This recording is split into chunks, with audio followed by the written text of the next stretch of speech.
Search engines work hard behind the scenes to provide the best possible results for a given search. There are many reasons for this, including advertising revenue, but for now, let's assume search engines want to make users happy by directing them to the best content available. Let's look at the anatomy of a search to get a better sense of how this works. This is a typical search engine results page, or SERP for short. Let's say you have a wedding coming up and you need a wedding photographer in Portland, Oregon. You would enter a search into Google using the words Portland wedding photographer or something similar. That's your query, also known as search terms or keywords. They're the terms entered into a search. The list of websites that appear in the center of the page are the organic or natural search results. These are not ads. They're what Google has naturally decided to show us based on a variety of ranking factors, which we'll look at in a minute. The results at the top and to the right of the page are paid ads, which are also triggered by the search query. Paying for ads in Google can be a great way to boost your visibility in a search engine, but shouldn't replace SEO. It also requires spending an ad budget.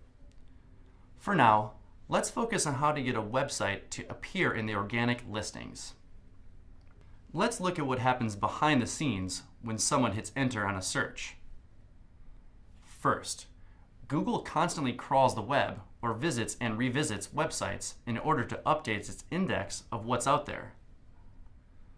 This is a constant process. Google finds a new site and takes a sort of snapshot, which it stores in an index. This is like Google's memory of what's on the web. For a site to get ranked, it must first get indexed.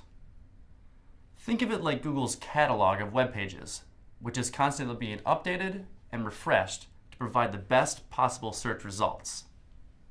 Then, when a search gets entered, Google takes the words a user types into the search bar and looks for the websites and web pages that match. The order in which those sites appear is based on a formula known as the Google algorithm. There are over 200 factors or aspects of a website that determine where it will rank for a particular search. Sort of like choosing who to vote for president.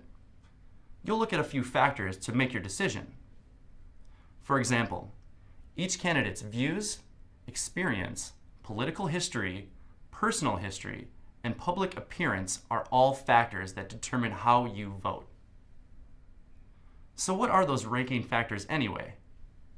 What determines where a website ranks in relation to others? So glad you asked.